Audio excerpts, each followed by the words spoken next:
connecting to the cloud, and it says recording. Okay, yay. Yeah. All right, so this is new for me. For those of you, well, hopefully you know who I am because you're on my YouTube channel. But I'm Kit Rich, and if you've ever done any of my videos, hello. So I'm taking a slightly different route today. I'm actually interviewing two of my friends who I find to be incredibly interesting women who are experts in something I'm not in, but definitely tie into what I do. And it's about the topic of herbal remedies and sleep and alternative healthcare, right? Yeah. Yep. So the beautiful woman with brown hair is Anna. Oh, And the beautiful woman with blonde hair is Viktoriya, and they own a company called Rituals and Alchemy. And some of you may have seen me talk about this on Instagram because I actually use this product myself. So I just want you guys to know that what I'm talking about today is something I actually use. So this is authentic to me. But I use their product called Sleep Juju, which is something that you put into water. It's a powder form, and you drink it before you go to bed, and it helps you really get a nice restful sleep. So we're going to start. I'm going to try to not make this sound like an interview because you guys are actually my friends. But I do actually have questions for you about sleep, the power of sleep, why it's so important, how it ties into fitness and health, right? So that the people that usually work out with me who maybe have been ignoring this side of themselves can really benefit from this chat today. Okay? So welcome. Thank you for having us. We're so excited, Kit. Thank you for having us. Yeah. Thank you for being here. So just for the purposes of everyone watching, can you just reintroduce yourself, talk about your company, and just the background, how it got started? Mm-hmm.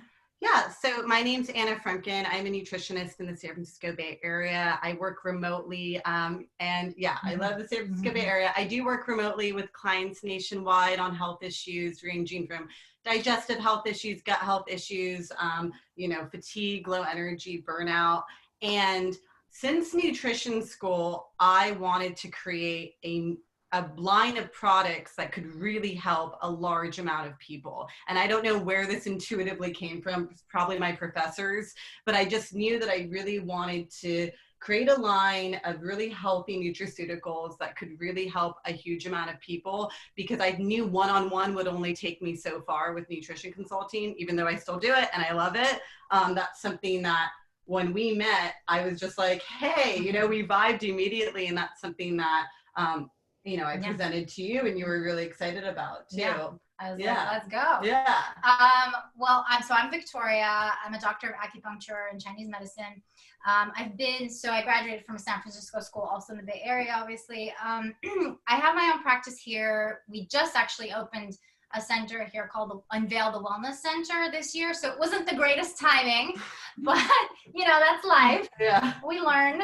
And we make it somehow. But I've been practicing for 5-ish years, a little more than 5 years now.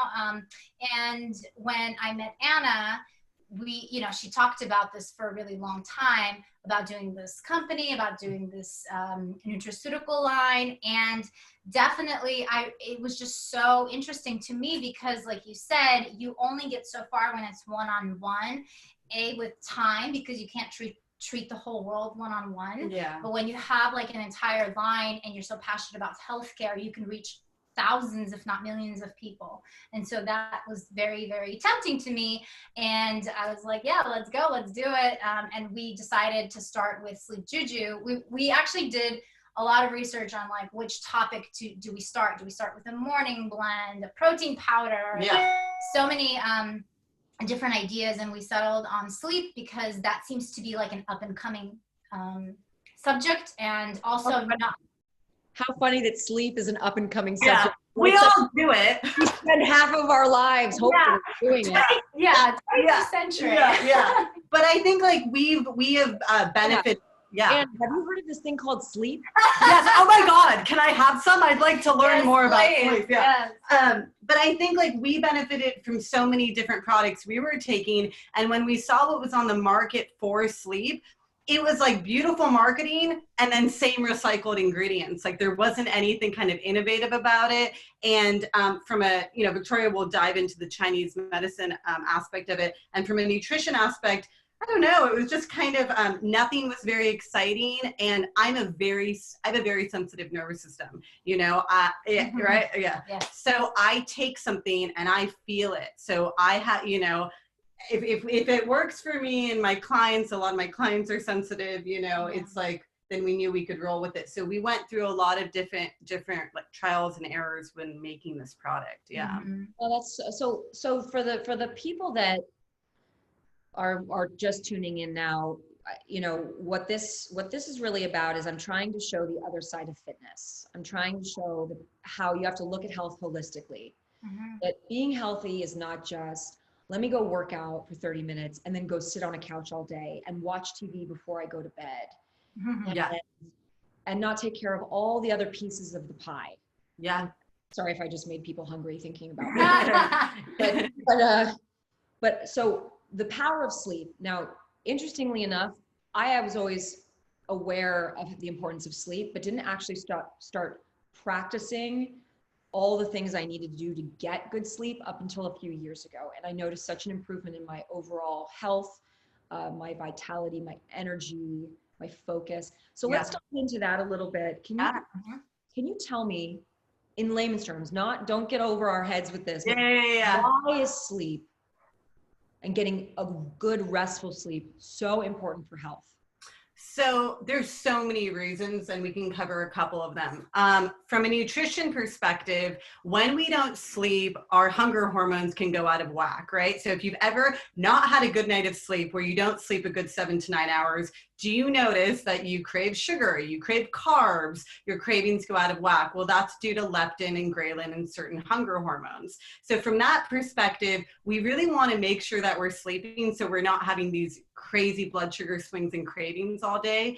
Also, sleep is so important for cognition, right? Like when we don't sleep well, we don't deal with stress well, we don't deal with anxiety well. And especially in the climate that we're in now, when it comes to so much stress that we're dealing with, if we aren't making sleep a part of our routine. And, you know, I think a lot of us in our culture, we go like hustle, hustle, hustle. But if we're just living in that hustle and we're not taking this as like real true self-care, not self-care that has to cost a lot of money, just self-care as like, I show up better when I sleep 7 to 9 hours because my immunity is up. I don't get sick as often, right? I'm not craving crazy things throughout the day, like tons of salt or tons of sweets. There's so many reasons. Yeah. So many. And I mean, like you mentioned, all the systems. Well, okay, you can think of sleep as the replenishing. That's where your organs get revitalized. So it's not just you sleeping, your organs. It's like when your cells go in to repair things that have been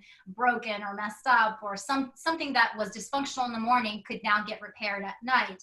And so all of our organ systems get better with more sleep. And if we're not replenishing it, like you said, all of our systems, from immunity to cognition to stress to athletic performance, all of it goes down. Yeah. And there's a great book we really like called Why We Sleep by Matthew Walker. Yeah. Yeah. It's called Why We Sleep. Why We Sleep. Can I read it before bed? Yes, it will put you to sleep. Yeah. Actually, he jokes about that when you read the book. He's like, you might be getting sleepy already. But he's a professor, I believe, at a Berkeley, and he's done more recent studies on sleep.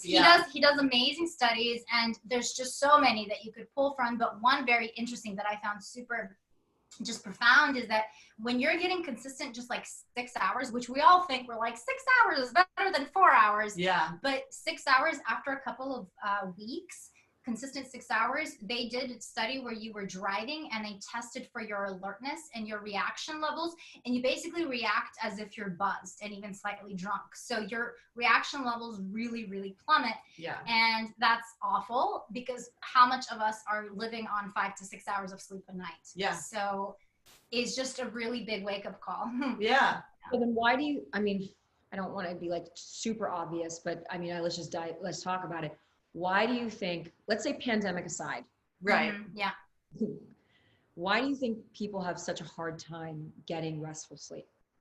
So our phones, right, emit blue light. They've done studies on this. It decreases melatonin production. I tell all my clients, I know our lives are on our phones now, but please try to put that phone away an hour or two before bed. If you can't, start with like 20, 30 minutes before bed, because it's going to mess with our melatonin sleep hormone that we need. Yeah. Should it actually be far away from your body, or does Yeah. Should? Well, there's some interesting studies we've read about EMFs. I'm not a professional on that topic. However, I believe that is definitely going to be research we will be learning more about with all this smart technology.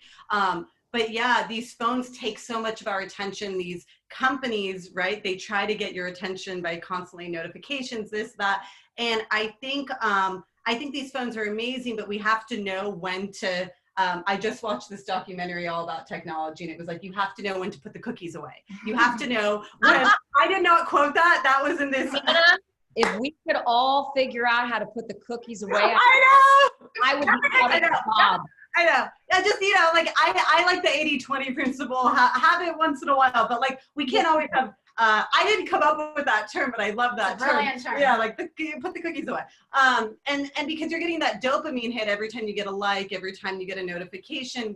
We've all been through it. However, at some point we have to know when, I'm going to do some yoga before bed. I'm going to put my legs against the wall, get the blood flow, right? I'm going to do some deep breathing. I really love box breathing before bed. That's where you inhale 4 counts, hold the count for 4, or inhale 4, hold it for 4, exhale, hold for 4. That puts you in parasympathetic nervous system, which is so vital when it comes to rest. So can you actually just discuss that real quick, the parasympathetic nervous system? Yeah. What is that? Because I know what it is, but I want you guys to explain it, just because I hear that getting floated around a lot right now. Yeah. So can you just say in simple terms what that is? So it's rest and digest. I really love the way TCM also describes it as well. Well, yes. So there's a variety of. So there's rest and digest. There's also fight or flight, which is your sympathetic system. But basically, the idea is your organ systems. That's like, for example, your digestion. It doesn't really function when you're in fight or flight, which is where we are. Most of the time when we're stressed out, when we're running around day to day. When we're looking at the news too much, our notifications. Yeah. So our digestion isn't functioning. Our repairing systems aren't functioning. Yeah. Our immune system starts going down. And so that's why you want to put yourself in parasympathetic, because that's where you're resting and that's where you're digesting. So it's almost like, okay, we talk about sleep at night, but your rest and digest is during the day, like when you're awake, but you're calm, and that you need both. Because we've evolved with both, because we evolved with the fact that we're running away from a bear, so we need the fight or flight. Yeah. And then we also need to digest our food when we're no longer running away from the bear. But now it gets all triggered by, the phones and social media, and like, nobody liked my comments, so now I'm gonna go think about it for 5 hours. But nobody ever likes my comments. Yeah. I know. They're so brilliant too. I mean, but these are the things that, like, we are now, technology is moving so rapidly. And if you think about how rapidly that's moving, but we are still these, beings that need to, I always say it's not about what you eat, it's can you digest it? And if you're looking at your phone and you're, watching TV and you're eating, you're not going to be able to digest your food very well. But I love that that term is coming up in our communication now, because if there's not to interrupt you, I apologize. Specifically during the pandemic. Yeah. Because the fight or flight response has been activated so frequently. Right. Yeah. For so many, that has been sort of the parasympathetic nervous system has become sort of the antidote, right? Yeah. The thing that people are saying, well, this is actually now what I have to focus on. Yeah. Sleep is just so incredibly important. I feel that during the pandemic, to now touch on the pandemic. Yeah. And I know that everyone's having a completely different experience in the world. Yeah. I know some people, it hasn't affected them whatsoever and their life is normal. Yeah. Some places are still shut down and they can't leave the house. Some people have a little bit of a mixture, but I believe that there's still a collective awareness of how how they've been affected by Mhm. it. And I feel in my experience, what I experienced and what I also heard from a lot of people is that they weren't aware of just how much they were driven by, I have to keep going, I have to do this. There's so much anxiety behind everything. I have to keep going so quickly. Yeah. If I don't, I'm going to miss something in my life. And because if I miss something, then what I'm going to really reveal about myself is that I'm a complete and utter failure. Yeah. Yeah. Something about the pandemic has forced this anxiety Yeah. to come to the forefront. Yeah. And it's really hard to ignore. And I found that was affecting my sleep so much. I was exhausted and yet wide awake. Yeah. Because my brain wouldn't shut up. Let's be real. Yeah. So that's our adrenaline, right? That's our cortisol. And what you touched on, something so key, we're all looking at these cultural scripts right now that we've learned, right? These programs that we've learned. And are they serving us, right? This hustle, hustle, hustle, hustle. Because self-care, I think, used to feel like, oh, I don't have time to get a massage, or I don't have this. Self-care can literally just be a nature walk. It can be just a walk on your lunch break. It's doing this box breathing, for 3 cycles before you eat. It doesn't need to be this elaborate thing that I think, sometimes the beauty industry or certain industries like to hype up. And so I think we really love to talk about that in our practice, and especially with Rituals and Alchemy, is like, yes, this product costs money. And yes, we were very intentional about the herbs in that product. But say like you can't afford this product, there are ways that you can, calm your nervous system down, help your adrenals, help your hormones, Yeah. Let's touch upon that. Yeah. So what are some quick, easy things that don't cost money? Yeah. I mean, not money, but that you can do to calm your nervous system down.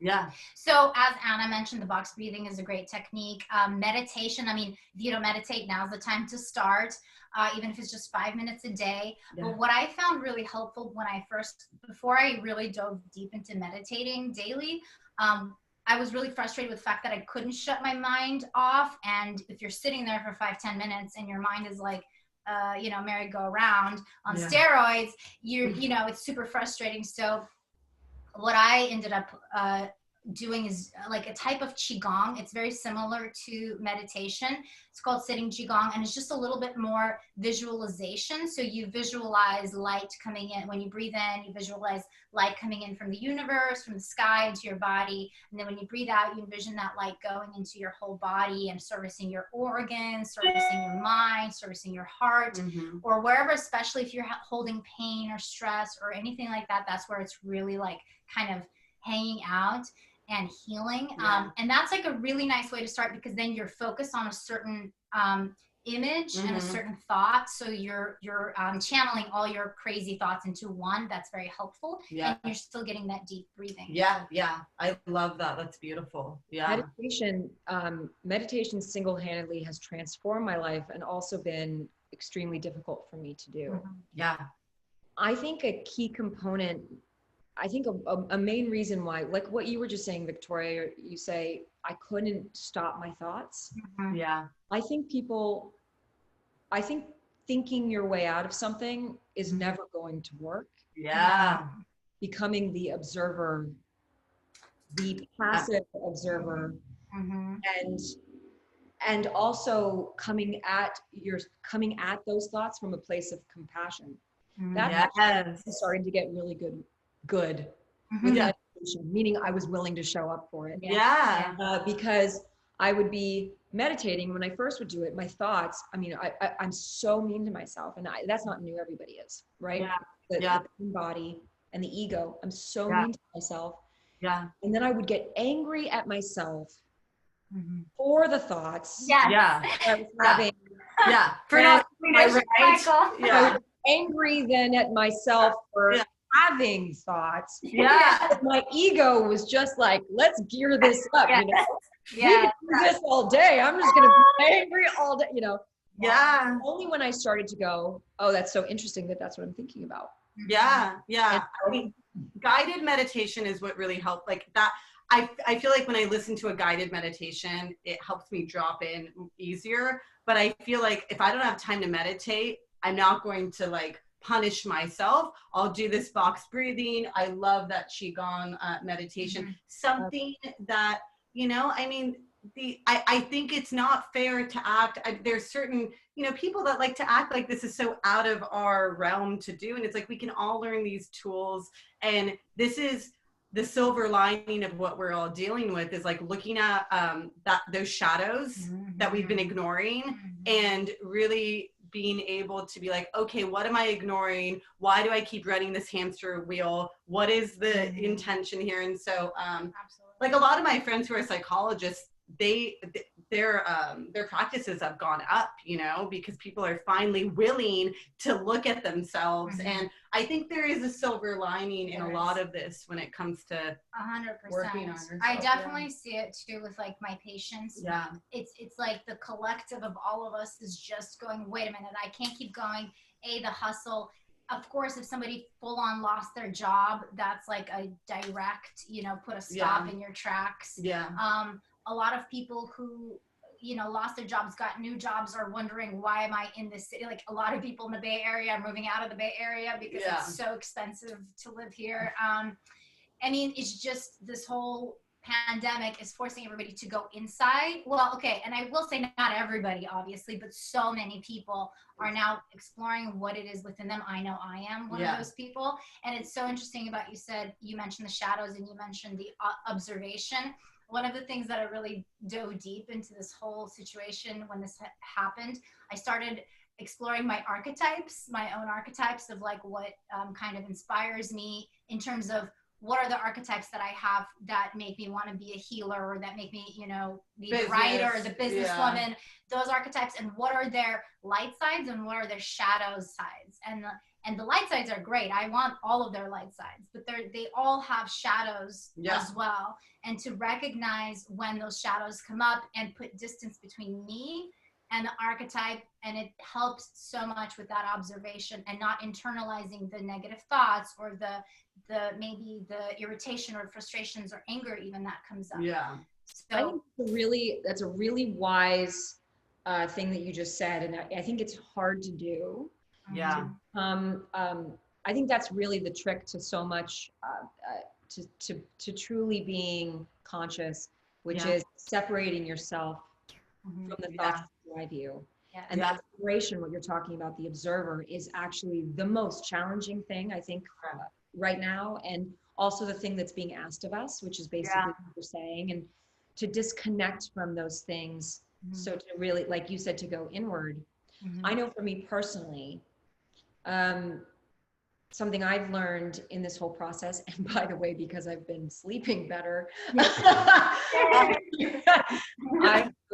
and slowing down, I have found that a lot of what drives me are things that have actually also been torturing me.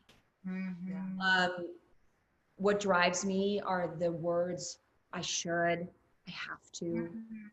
It's because I'm getting maybe external validation. So that's why I need to do it, because success means I'm successful if people are telling me I'm good at something. And so I keep going. And also the feeling that has been really prevalent for me when I start to sort of put all that stuff away is the feeling of, you know what, it just really doesn't matter what I do. I just don't know if I'll ever be good enough. Yes, and who doesn't feel that? And so that's what's been coming up when I have distanced myself and become the observer, and it's humbling. And let me ask you something. How strong are these subconscious thoughts during your sleep? Can they drive your waking? I think in our research, you do, like we said, you do a lot of problem solving in your sleep. So you can have very sporadic kind of dreams when you're doing a lot of problem solving. You expressed a dream you had last night that was very interesting. All over the place.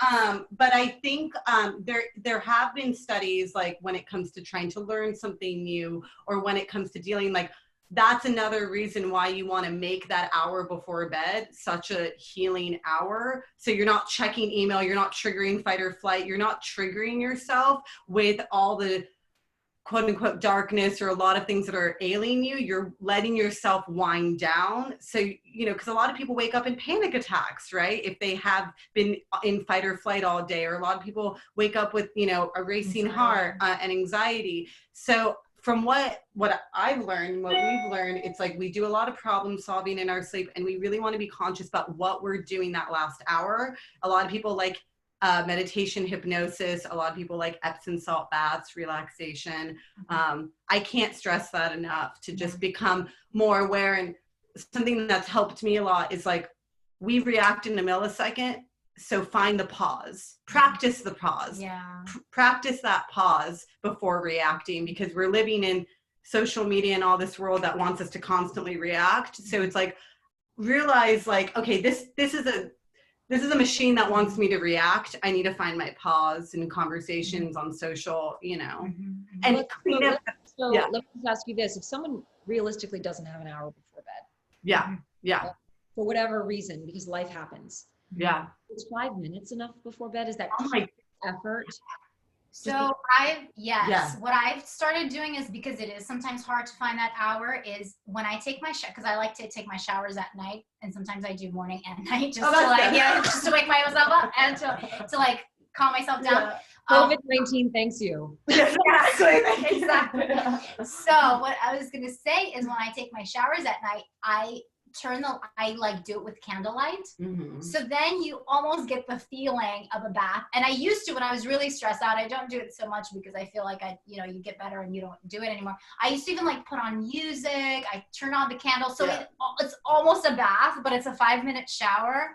And in that shower, you know, you do your gratitude, you're thankful, you know, for whatever that happened that day. You pay attention to only the good things. So like, it really does help decompress. And there's something so soothing and magical about water. That even that 5-minute shower amplifies, you know, something that maybe you would do without water. So I do feel like that really helps. I was like, that's like my trick nowadays, to just like pretend it's a bath, but it's not. I love that. We've talked about imagining all of the stress going down the drain. Yes. Washing off all the bad juju into the drain. Speaking of, so talk to me. So I personally, you guys know, you guys, I text you and on a pretty semi-regular basis, let you know that Sleep Juju has really worked for me. Let's talk about some of the main key components of Sleep Juju, why I've been sleeping better. There's a noticeable difference when I wake up in the morning. I love it. So let's just talk about what is it about Sleep Juju that makes it so effective? So magnesium is something that most of us are deficient in, and it's that relaxation mineral. So we made sure to put a ton of magnesium in this product, a good amount, a healthy amount of magnesium in the product. Magnesium also helps with GABA receptors in the brain, so you feel really good. It also helps with melatonin production. So it brings, again, that parasympathetic nervous system we've talked about. So magnesium is crucial. And then the herbs we chose, we wanted to make sure they were food grade. You could find them at Whole Foods. It's nothing too, or, you know, a natural market, nothing too obscure. But the herbs are really wonderful for immune system support as well as sleep, because that's when, you know, people who don't sleep are more likely to catch a common cold. So you want to also nourish your immune system before bed. But the magnesium, we were really excited to put magnesium in there. And we, again, with her, you know, east meets west kind of combination. So we chose like the magnesium western part, and some of the herbs are also used in Western medicine, as well as Chinese medicine. So the big one that is probably more unique to Chinese medicine is jujube. That's kind of where the Sleep Juju name comes from. Jujube, it's called jujube ziphus, jujube spinosae. It's there's two different ones. There's the flesh part and there's the seed. And so we use the seed, and it's, even though it's not really heard of in Western medicine, it's pretty much in every single calming formula and sleep formula in Chinese medicine, because there's definitely a few of those. And so we wanted to, and it's in the category. So Chinese medicine, it categorizes all its herbs based on the kind of like the biggest thing that it does. So there's like qi tonics, there's blood tonics. This Sleep Juju or Jujube, is in the category of calm the mind. It's literally in the category of calm the mind. So it's very soothing to the mind. It's also nourishing for blood. And in Chinese medicine, again, for sleep to actually be really deep and good and you're able to fall asleep and stay asleep, you're supposed to have an adequate amount of blood and something they call yin, which is your hydration factor. It's your coolness. It's what cools your body. And so you want to have that, you want to have both of those substances in your system, like a good amount of them, so that the way they talk about it is like your spirit gets anchored with the blood and then it stays anchored in the yin so that when you wake up. So anyways, I try to bring a little bit of that philosophy into Sleep Juju, where I wanted to make it make sense that we chose herbs that are good from the Western perspective, just for like GABA receptors and all that, but also from this philosophy of like mulberry is a blood tonic and a yin tonic. That's why we put it in. Jujube is the calm the mind. Reishi is another herb that Anna mentioned that is good for the immune system, but it's also calm the mind in Chinese medicine. They all connect. They all connect. Yeah. Saying that as everyone's walking around life being like, I just need to find the yin to my yang. Yes! Where the yin to the yang. Yeah, I love that. Where the yin. Yeah, I love that. The yin to my yang. Where the yin to my yang. Well, and we really love symbolism, and I mean, because I get acupuncture obviously from her, and I've seen such a benefit taking herbs. I think I studied some herbs in nutrition school, but she really dove much deeper. It was more food grade for me, but I think really making a formula that made sense. And like I said, when we saw what was on the market, it was like everything had chamomile and passion flower and lemon balm and or kava. And kava, I think it can work for some people. We also want it to be very mindful to mitigate contraindications if somebody's on medication, right? I mean, obviously speak to your healthcare provider when it comes to, you're taking supplementation or herbs, and that's obviously on the website. However, we wanted to make sure dosing was adequate and, nothing too extreme or extravagant. And the herbs we chose, again, like you said, food grade. It's interesting as you guys are talking, I'm sure some people are sitting there going, wow, this sounds like it tastes really bad. I'm not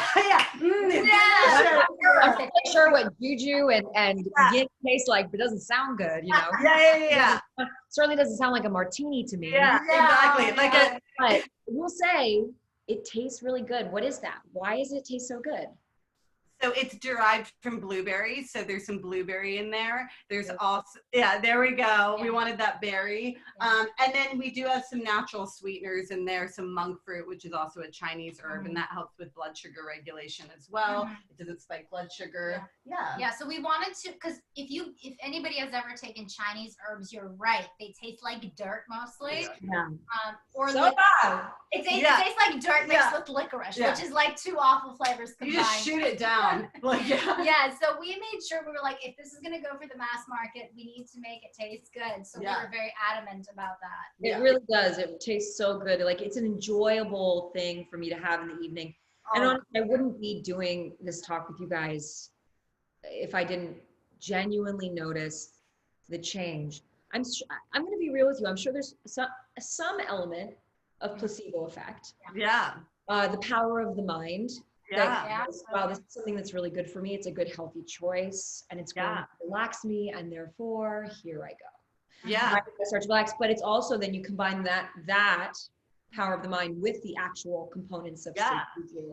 And I think that is a big reason of its success. We're so happy it works for you. I mean, it's just like when we got that text, because you send these out, it's your baby, it's from what you've done that it's helping. But when we got those messages from you that you were loving it, just our heart was so full. I really noticed what I started to do, to be honest, was I played with it a little bit. I started to go, okay, tonight I'm not going to have it. And I know you guys are not formulating this on the fact that people need to become dependent. No. It's more of like, if you are just need that help. But I'm going to be honest, I've needed help for a little bit. Like most of us. Yes. So but I did decide to test it out without having it. And I did meditation and I did sleep really well, but I did notice I did sleep better with Juju. It was just that little extra that gave my brain that ability to just.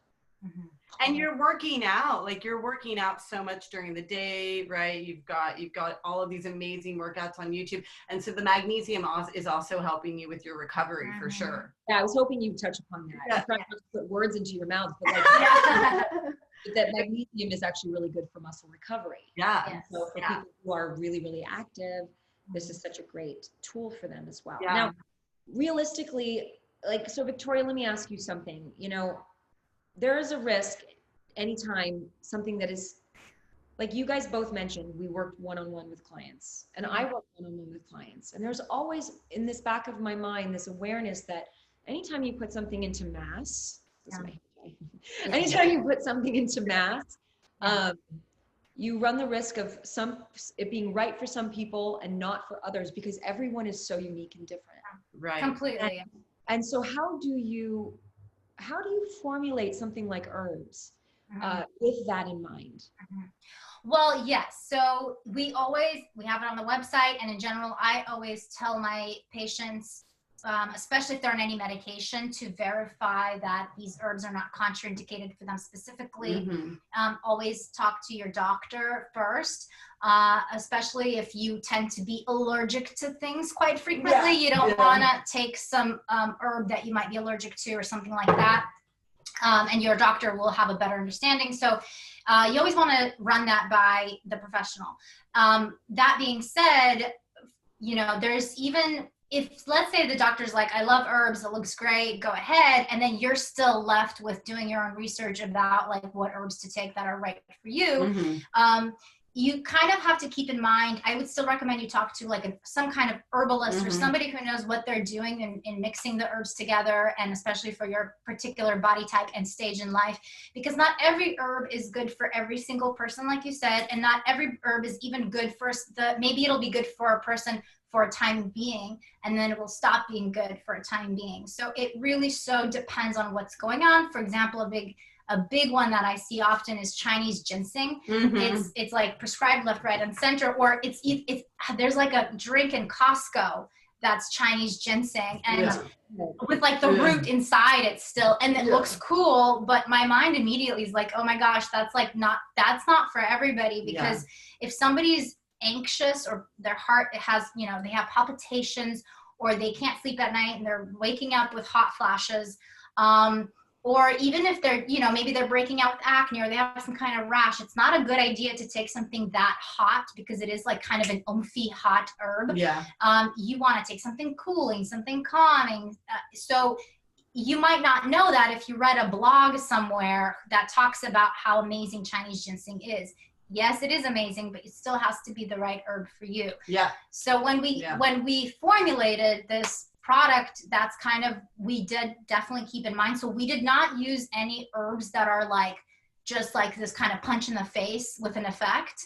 We made sure we used herbs that are very more or less gentle, but still effective. We made sure that they're adaptogenic, which means they're better for more people. So it's a wider net that not benefit, sedative. Not sedative. That's why we didn't use chamomile or kava or valerian. Everything had valerian. we walked into a very popular market that will go unnamed, and it was like everything had valerian. And I mean, if I take kava or valerian, like I'm on my way to an anxiety attack. Like I can't do it. So like it was, So I've heard some people are calling their children now valerian, but other than that, I've never. Valerian steel, Game of Thrones. Exactly. I love it. But so we made sure that it was just like a very simple, like you said, grade herbs, wider net, more people could do it, and also the quantity, like the grams that we used wasn't excessive. I love that. Thank you for answering that. And thank you. Okay, so let me just say too, like, thank you for being mindful about that. Thank you for knowing that not everybody's built the same. Thank you for caring. Oh, absolutely. And keeping all those things in mind, and knowing that you can't help everybody, right? No. But you can do your best to help those who really need it. And I really hope that anyone who's watching this right now that if they're having problems sleeping, if they're suffering from anxiety, if they're working out too hard and not going, like slowing down and going inward, I'm hoping that they just get a little nugget of inspiration. Yeah, that would be so. And some awareness and some education. Mm-hmm. I'm curious, what time, just a few more questions. I don't want to take too much of your time. Have you guys ever had personal experiences where your health like just really fell off the map? You fell by the wayside, and just what did you do specifically to climb that ladder back to being a healthier version of yourself?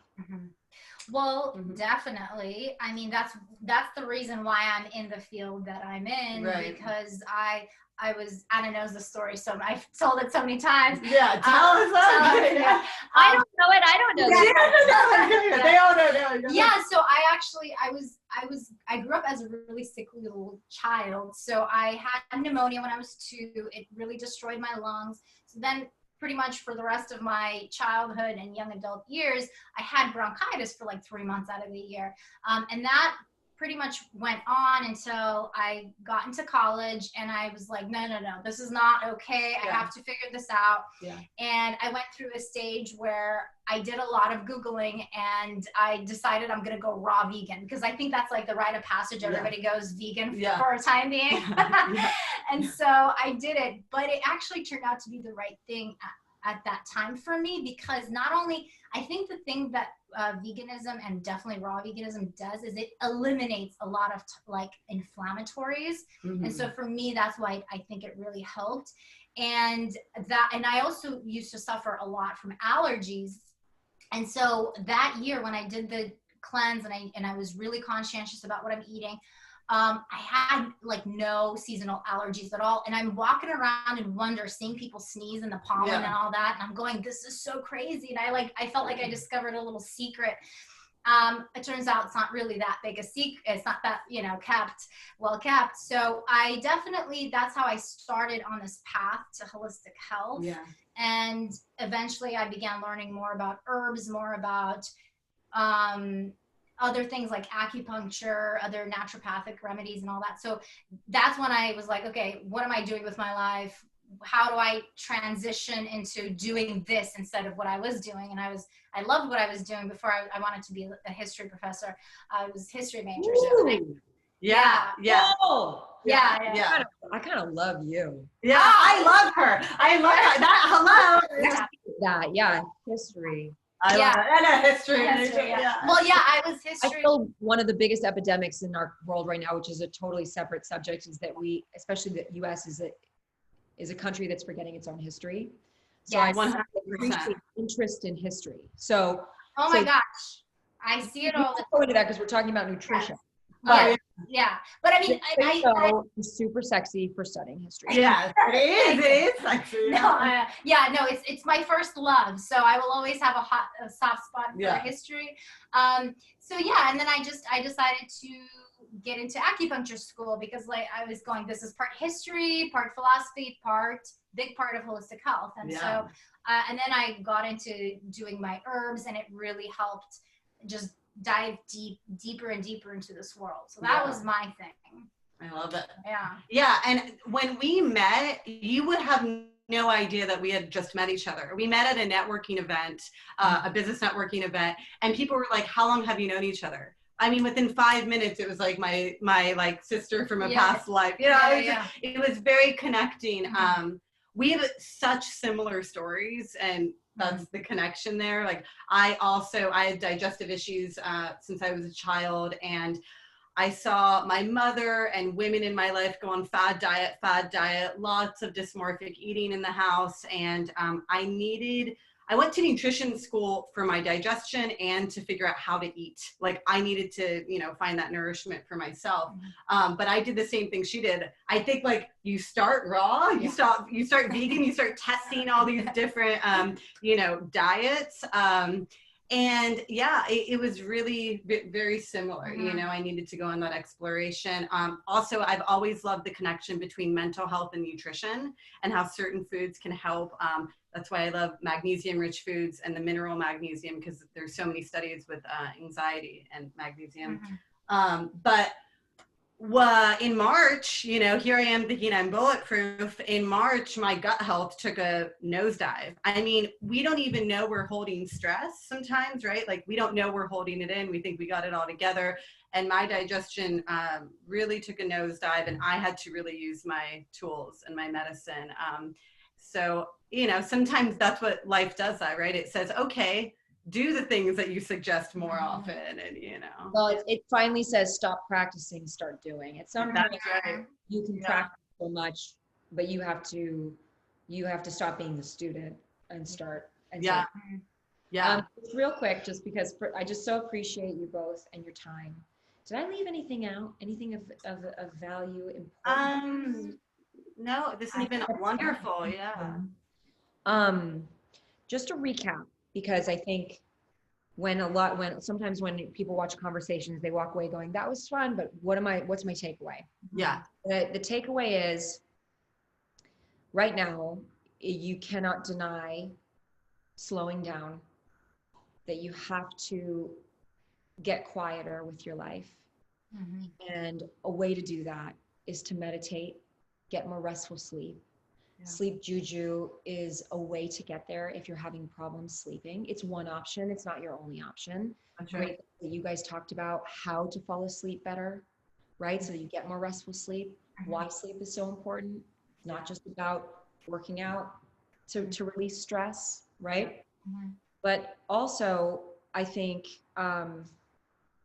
I just really appreciate, though, that you guys shared a little bit about your health journeys, because I always find that the best teachers are the ones who actually have lived it and walked the path. You really can't teach what you don't know. No. Yeah, exactly. You can in theory, but it's just not as powerful and effective. And I appreciate you both. Lastly, I'm just going to spitfire. What is your favorite quote of all time? So it's from a book by the psychologist Gay Hendricks, The Big Leap.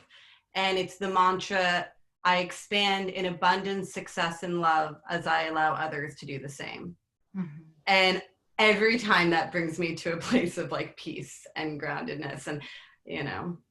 Well, probably part of that has to do with the fact that you're not just saying it, you're saying it, I welcome that for others. Yeah, community. Yeah. Beautiful. Do you have a quote? Yes. Yes, I love poetry. Another first love of mine. There's a really fabulous poem. It's really long. It's called If by Rudyard Kipling. It's really long, but my favorite stanza is, if you can dream and not make dreams your master, if you can think and not make thoughts your aim, if you can meet with triumph and disaster and treat those two imposters just the same. So good. It rhymes. I love that. Yes. My favorite quote is, I like big butts and I cannot lie. Yeah. I love that. Yeah. And you know what? You make our butts look really good. So thank you so much. And that's something I wanted to touch on. Like I kid. Anybody who's watching this, don't take me seriously unless I'm talking about form and fitness. Yeah. But Kate, you really lock in the psychological desire for empowerment when I'm doing your workouts. Like, you really help me keep going. Yes, and it's totally so important. And we want to say thank you so much, because you produce so much content throughout this whole pandemic. And, you know, you're also going through it. We're all going through it. And you just kept like showing up for us. I was so happy to see your new videos, because like my gym's closed. I can't go anywhere. These are my workouts. Thank you guys. That really means a lot. Yeah, no, the thing is that, you know, there are a lot of people out there that are professional YouTubers. I'm a trainer and who happens to pop up on YouTube.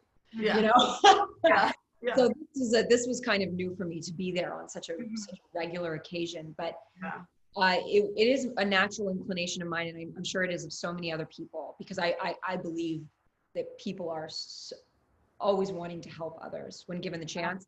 But my natural inclination is, if something's going on, I tend to just want to help. And that was a way that I felt that I could, that was still safe for me to do it, right? It was I would stay home, but I could provide something to people in need. That being said, if I'm being super honest, I did kind of run myself into the ground a little bit. And I loved helping, but I wasn't taking care of the other parts of me that were so important, which is why I felt this was so important to talk to you ladies and to maybe share, and to share this with people about how when it comes to health, sometimes with fitness, you will run into a wall.